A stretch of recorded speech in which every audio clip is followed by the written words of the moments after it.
It's my pleasure to welcome you to the Clark Howard Show, where our mission is to serve you with advice and information that empowers you so you make better financial decisions in your life. I'm going to start out today with my favorite weekly segment, Clark Stinks. I can't wait to hear where I have messed up.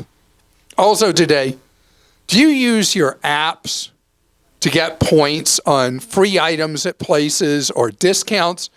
Well, a lot of times the apps do things in a way that seem to be dirty tricks. In fact, it's led to some lawsuits because restaurants are pocketing your money, what's called breakage in the industry.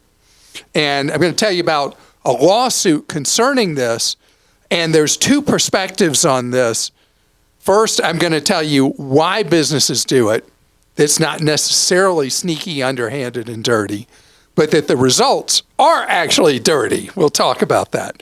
But right now it's time to find out where the advice I've given is rotten terrible. Clark says, never talk rudely to customer service. I've believed this until recently when AI bots implemented a cuss word policy. The bot will not send you through to customer service unless you use certain bad words. Customers do have the option to state the bad words nicely, but our AI design is forcing our hand, Brian. Have you ever heard of that? That No. you have to scream and yell and cuss to get past the bot? I have said representative very forcefully before into the bot. So there was a company that I was having a customer no service issue with. And I called, and you go through the menu, and ultimately you say on theirs, I don't think it was representative, maybe you say operator, whatever it was. And I said it, and it says, please hold. And then the next thing, click, I'm gone. So then I call back, go through the menu again, same thing happens. So the third time, I was basically screaming at the phone, and it hung up on me again. So nothing helped. And then I called back later and got through, and who knows, maybe they were having technical problems or whatever. But I hate this thing where companies believe that it's improved service to make you talk to a robot. And do you ever find that the robot actually does the job for you? Not usually. At the point where I'm calling, I need to talk to somebody, generally. So, no. But I think it saves companies money because they weed out people who give up, don't need to speak to somebody. But there should always be an option, in my opinion. So that's easy to do. So you don't have to hit 00000 in anger. Maybe as part of the separation package for CEOs who get fired and get $100 million in separation money, maybe they should also have to spend a month calling their own company's customer no service. That's a good idea. Clark, you don't really stink, but you could have been more complete when you recently talked about dash cams. Here's some info. 1, if you're technically challenged or a procrastinator, you can get a nearby car stereo installation shop to install the dash cam. This costs a little, but it's probably worth it. 2, many dash cams don't include an SD card, memory card, but you can buy one at Walmart. And 3, you probably need to format both the camera and SD card, but if you stick with it, you can probably get both done in about 20 minutes. Tim in Arizona. Tim, thank you. You know, it's funny because I talk about these $15 dash cams that you can buy on, you can buy them on eBay, you can buy them on Amazon.com, and they're more difficult to use, more difficult to set up. And yes, you have to, often they won't come with an SD card, and you got to buy one, and then you got to format it and all that. And that will go past the capabilities of a lot of people. So you could have a shop install it, but if you're going to do that, maybe you buy a more expensive dash cam that you can self-install that comes with the SD card that's already properly formatted. You stink because whenever you talk about umbrella insurance, you never say how to determine how much umbrella insurance is needed. I enjoy the show and listen on my morning walk. John. John, thank you. So first, let me explain what an umbrella policy is. It's where it's an excess liability policy. And I call it a success tax. So you may own automobiles, you may own a home or two or whatever, and you're required to buy liability coverage on them. So if somebody gets hurt, you're held responsible. The liability policy is there, but somebody could have a bad injury or worse, and you get sued for a lot of money, and you could get wiped out. So an umbrella policy sits on top of all the other liability coverage you have and covers eventualities in any part of your life is the design. And you buy them in $1 million increments. The insurers sell them to you amazingly cheap for $1 million increments, a few $100s for the first million, and each million after that's cheaper. And the idea is that it's almost never going to happen, but if it does, you're going to be really happy because it will preserve what you have. Speaking of which, how do you determine how much? So the simplest, although I've been told by insurance people that my answer is anti-intellectual, but the simplest answer I can give you is you cover your uncovered assets. So if you have been really lucky over the years or worked hard and you have millions of dollars in assets, that's the amount of umbrella coverage you want to have. You want to have enough that protects what you have. Now, if you have something that just absolutely is horrendous and somebody gets a ginormo judgment against you, it may not be enough. But usually the lawyer representing a plaintiff is just trying to get at what you got that's easy to get at from your insurance. And that's why I just want you to cover what you got. I enjoy listening to your podcast while walking my dog and would like to have my teenage daughter listen as well. The problem is I don't want to expose her to the grammar. I wasn't an English major and don't even speak English at home. But when you say what you got, shouldn't it be what do you have? I thought I heard Christa was an English major. Maybe she can comment on why all these gots are like fingernails on a chalkboard, Diego. Diego, I grew up in a poor part of the country and didn't get the greatest education. Not true. I did grow up in a poor part of the country. It was poor at the time I was growing up. But I did have access to a first-class education that I didn't take the most advantage of. And so my grammar has always been a weak spot. And Christa, you gave up a long time ago. You used to correct my grammar when we did radio.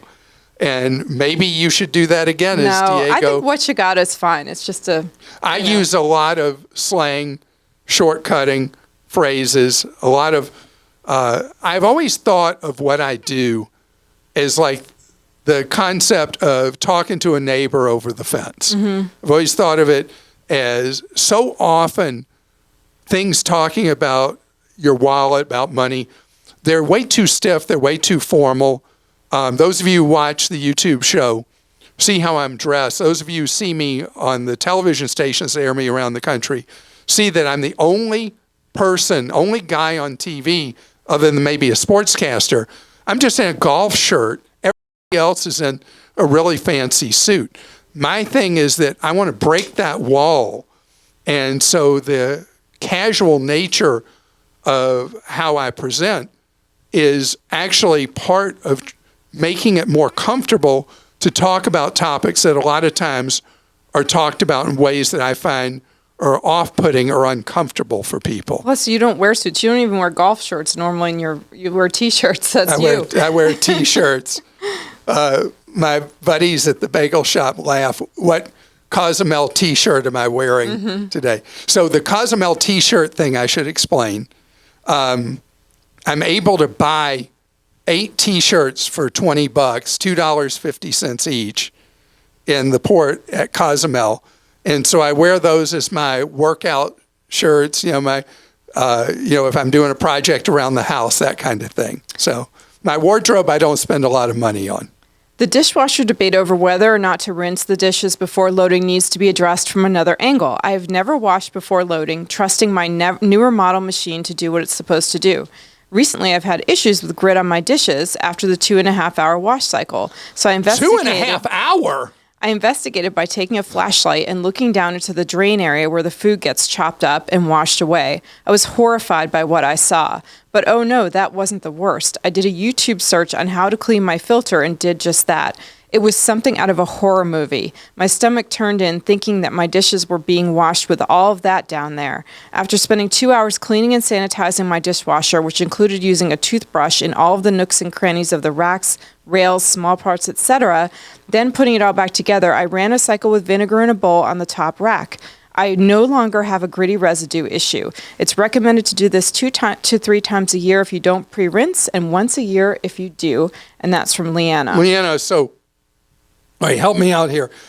The thing you did, all the stuff you did with the 2 hours cleaning and all that, if you just did the vinegar, would you not have to do that, or you need to do both of these things? I would think you'd want to do both because there was food caught in there. You want to get all that out of there. All right, so we're having this problem with our dishwasher where there's dishes that aren't coming out clean. They are gritty, just like you said, Leanna. So I see my next project. Yep. Ugh. A listener asked you where you go on your travels. You proceeded to give a long-winded response about how much you love to travel. You sounded like a politician who talks around a subject and hopes they don't notice that they never answer the question. Are you planning to run for elected office, Fred? Well, I was planning for years to run for elected office, but no. When I get off on a tangent, I completely forget where I was going, and so that's just me being a flake. So where do I travel? So we take a big trip somewhere in the world every 2 or 3 months. Europe, Asia, we are going to go to Australia. I mean, we're doing all kinds of fun things. We're going to Italy and on our staff trip this year. We're going to Italy. And so I just love going to other places in the world, although my wife is convinced that she's Italian and doesn't know it, and says when we get to Italy, every time we land, she says, I'm back in my homeland. And so I travel wherever. And what you heard from me is I just have this innate joy about it. I'm somebody who even loves airports. I don't mind lining up at Southwest in group A, B, or C to board a flight. I just love the whole experience, everything about it. You basically go everywhere. Everywhere in the world except Antarctica. You preach over and over, do not buy extended warranty plans. If it wasn't for these plans, things in my house would never get fixed or replaced. I live in rural America, far from a town. The companies I contract with on warranties will come to my home to repair or replace without hesitation. I'm not the only one that's an exception to your rule, Pat. Pat, thank you. And that's never occurred to me, the difficulty getting a factory authorized repair person to come to a rural area to do a repair, and point well taken. Thank you. I know you hate to check luggage, but if I'm away for at least a week, I would rather risk the very small chance of my luggage being lost than the 95% chance I have to do laundry, which takes up valuable vacation time. Just saying. While I know luggage does get lost, you talk about it with such conviction that it makes us feel the odds are overwhelming that your luggage will not arrive at your final destination. The reality of that happening is actually less than 1%. You always say you can't insure everything. I couldn't agree more. This seems like a lot of effort to avoid such a small probability. Still love you, Linda. You sure that wasn't Lane, not Linda? I have finally bent to the will of my family, and when we're on a long trip, I go with my carry-on, and I let them check a bag. So I haven't compromised my principles, but I allow them to be their own person, and they check a bag, and I would never say I told you so if their bags go missing. You don't stink, but you might want to add another tiny drop of detergent to the cold water washing your black shirts. When a listener asked you if it was fair to leave more money to a child with kids than to the child without kids, you didn't answer the actual question and instead told them they should have the conversation so the shortchanged child isn't taken by surprise. The right answer is no, that's not fair. They should leave their money to their kids equally and let the child with children take care of their own kids. Who knows, maybe the child without kids will leave money to their nieces and nephews, or maybe not. That's up to them. Regardless, it isn't fair. Thank you for what you do, Paul. Paul, thank you. And I hear the passion in your post about this. So if you talk to lawyers who do wills, estates, and trusts, when a parent of means is doing their will, it is really not often done where it's just, okay, 4 slices, 3 slices, whatever. They really do think about each kid in their personal situation. And the problem I have with it is often they will leave unequal amounts, but they never explain why. And then the will is read after they're deceased. And one kid who gets a smaller portion or none at all is like, what happened here? That's why whatever the intention of a parent is, please explain it to your children so that they don't later have resentment when you're in the great beyond. You claim to be the man from Roth, but you advise people who are unsure of their income eligibility to wait until year end to make a contribution. You said it would be a mess if they made contributions but didn't stay under the income ceiling. What mess? The mess is 2 clicks of a mouse to recharacterize the contributions to a non-deductible IRA and then convert that IRA back to a Roth. While technically there are income limits, effectively the Roth is open to everyone, Billy. And Billy represents several people who wrote in about that. I thank you for that post. So the 2 clicks. So the recharacterization, if you later then want to move the non-deductible into a Roth, what's known as the backdoor Roth, you have to take into account if you have other funds in a traditional IRA or traditional account, that there's a complicated formula about moving money that would then apply. Most people aren't going to have that kind of circumstance. But yes, your point is well taken. I've talked about the backdoor Roth for years as a strategy for people who make a very high income that makes you ineligible for a Roth. And why Congress writes rules like this that just make accountants rich, I don't understand. Because if there's a way to get around the rule anyway that requires this extra work, the backdoor Roth, why not just be about encouraging people to save for retirement regardless of their income instead of having the complexity? So I appreciate the multiple posts calling me out for discouraging people from doing a Roth who are on the bubble of earning too much money. And your point is valid, and I will modify the advice I give on that. And this is exactly why we do Clark Stinks. Because as one person, as any one person, we develop habits, we develop thought processes, and we can miss the bigger picture. We can miss the angle we didn't think about. And I appreciate so much that you take the time to expose me to, like the thing about, I'm so anti-extended warranty, and I never thought about the difficulty in a deep rural area getting a tech to come fix something. I mean, it wouldn't even occur to me that would be a hardship that someone would face. So that's why I appreciate so much, because I know it takes you time to sit down and write a Clark Stinks. And so I do appreciate it. Coming up ahead, we're going to talk about how getting into the orbit of somebody's app can have benefit and detriment to you. Starbucks is getting sued about a very common practice now with apps for businesses where you pay through the app instead of paying with plastic or cash or with Apple Pay or GPay or Samsung. Does anybody use Samsung Pay in the United States? Anyway, where you're doing tap with your phone. And Starbucks recently was sued about their system that actually is common, that absconds with your money if you ever stop doing business with a company. So here's what happens.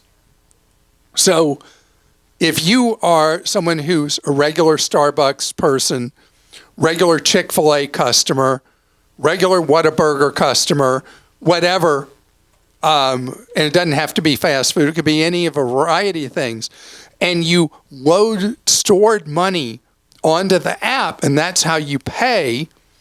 So you go into Starbucks or you order on the app, and you just go and you pick up your item inside waiting for you, or you go through this thing they have that cars go through called a through drive. What's that thing called? I hate drive-thrus. Anyway, I will not go through a drive-through except if I'm threatened. It's just not going to happen. Anyway, so you load money on. But let's say, in the case of Starbucks, they're kind of ubiquitous, but let's say it's a smaller chain or whatever, you've loaded money on, and they leave your market. And then you've got that money trapped in the app. And generally, there's no procedure offered for you to get that money back. The Starbucks lawsuit, though, goes further, saying you can never get down to zero. You're always lending Starbucks money interest-free because you're always having to add money every time you don't have enough money to purchase whatever it is you're buying. The alternative that many businesses offer in their app, where you pay with a stored payment system as you do a purchase. And that's how retailers who allow you to buy and purchase through the app. If you're a Sam's Club member and you use the Sam's Club app to order, or you're in the store and you use scan and pay, where you scan your own items as you go around with your smartphone, and then you slide across and pay with, if you have the Sam's Club MasterCard or whatever. So Sam's is never holding your money. The difference, and why is it that quick serve places and restaurants hold your money in their apps, which is the whole allegation of this suit? Because of the enormous fees that you have to pay as a business to Visa and MasterCard. The Visa and MasterCard cartel charge in the United States the highest fees they charge anywhere in the world because of the power of their lobbyists, that they've been able to get laws in place in the United States that allow the cartel, the price-fixing cartel, that does not exist in other countries. So if I'm a merchant and I'm processing, let's say you go in, at Starbucks, I guess it's possible, you could go in and spend $2.50 on a cup of coffee, I guess, if somebody doesn't get one of those frilly, what, I know nothing about coffee, but get a espresso or cappuccino, or what kind of, Christa, you got to help me here, since you used to go to Starbucks 3 times a day and you don't anymore. I always got an Americano, but you get, I don't know, flat white, cappuccino, latte, whatever. You get all these kind of different things that cost like $8. Mm-hmm. All right. So if you're getting an Americano, $2 and something? It's a few bucks, I think, for the size I got. So if you didn't have cash stored in the app, where you add $25 at a time or whatever, and they're putting it on your credit card, the merchant fees will destroy the profit they would make on selling you that low-cost item, and they probably lose money selling you that cup of coffee because of the Visa MasterCard cartel. The lawsuit is against Starbucks, but the real problem is the Visa MasterCard cartel that has us with these ridiculous charges that businesses have to pay. So that's why in retail, if you use an app, you pay with the form of payment that you've stored, or you add for that purchase, just as you would if you were shopping online.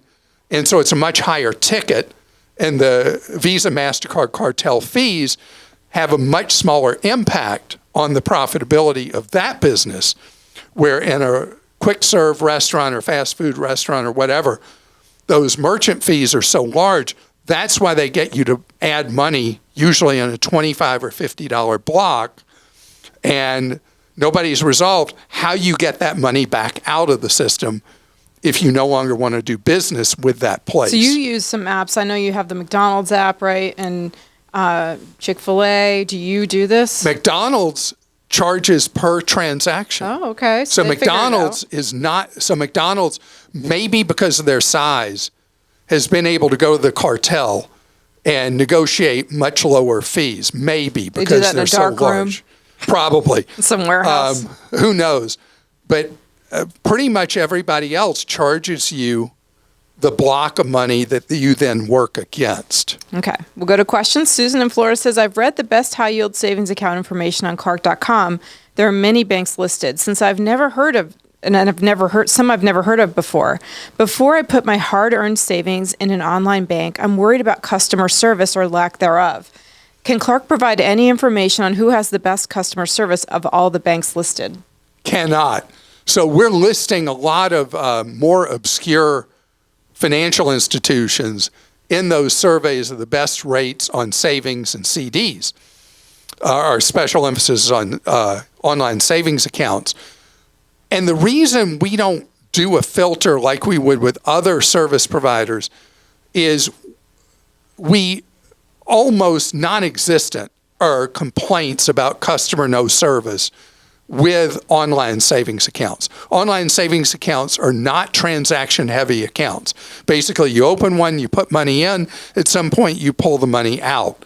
And they've not been a source of problems or complaints when you're with an FDIC insured or NCUA, which is for credit union, insured account. So that's why we haven't done that filter.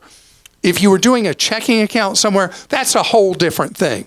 Checking accounts are a big source of problems and complaints, and truly a customer no service area. So when you're doing a high transaction account like a checking account, that would be very important. It has not been a priority in my mind at all with the online savings accounts. Paul in Pennsylvania says, I'm over the income limit to receive a tax deduction from my IRA. So going back to what we had in Clark Stinks. Can I still contribute to my SEP, traditional IRA, and Roth to get any other benefit?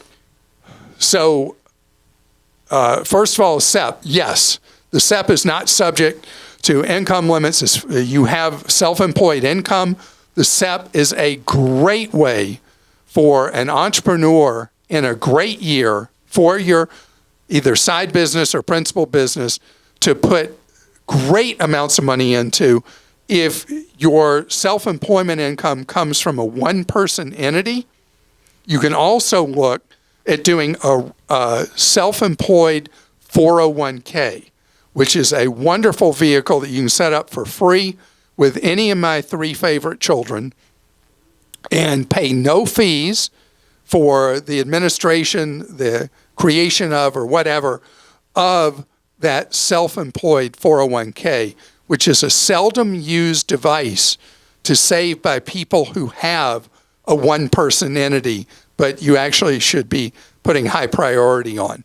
As for a Roth, you could absolutely be eligible, as you heard earlier, you could be eligible for a Roth or even do the backdoor Roth through this obscure thing called a non-traditional IRA if you're above the income limits. And just for new listeners, your three favorite children are? Vanguard, Schwab, Fidelity. Logan in Texas says, why do I always hear you talk about how wonderful 529 plans are, but never about prepaid tuition plans? I had most of the cost of my undergraduate degree paid for by the Nevada prepaid tuition plan, Go Pack, that my parents purchased for me when I was born. The plan was sponsored by the state, and in exchange for an upfront payment, the state would pay for 120 credits worth of tuition whenever the recipient decided to attend a school in Nevada. It would also pay up to the current credit hour cost at Nevada schools toward credit hours at an out-of-state school if the student chose not to attend college in the state. Are these plans worse than investing in a 529 plan? For reference, my parents got a 5 times return on their money over the 21-year span between when they purchased the plan and when I finished my undergraduate degree, which sounds like a great deal given that college tuition costs will only continue to increase. Is this a good deal or am I just out of the loop? You are not out of the loop. Okay, so a couple of things you should know. There was a scandal approximately 15 years ago where some state prepaid tuition plans did not have the full backing of their states. They went insolvent, and owners of the plans got hurt. I don't think that is a problem with any state prepaid tuition plan today. The prepaid tuition plans, like the one in Florida, is very popular. You benefited from the one in Nevada. There are not many of these, but they are a very viable and have worked great for people in the last 15 years for this reason. Tuitions at state-supported colleges have gone up far more in percentage terms than tuitions at private colleges because state legislatures have de-emphasized financial support to state-supported colleges. So the prepaid tuition plans, where the credits were established years before when parents started putting money in, have proved to be very beneficial. Is that going to be true going forward? Hard to know. The big limitation, first of all, I don't talk about them a lot because there's so few states that do them. But the second thing is you are limited to the great benefit being going to a school in that state. And so if you do decide to go out of state, they all have escape hatches like Nevada had for you. But the great benefit was using those towards tuition credits in Nevada. So if you teach your kid, as I've always said to people who've asked me from Florida, if you teach your kid the fight songs of Florida state colleges from when they're really, really young and brainwash them that the only choice they have is going to a school in the state where you've enrolled them in a prepaid tuition plan, it's a deal worth doing. And I want to thank you so much for joining us today. And I hope you heard something that is useful that you can put to work in your life. And all the things that came up in today's podcast about saving money for the future, I hope you are inspired in your life to save more and spend less. And don't let anyone ever rip you off. Have a great day.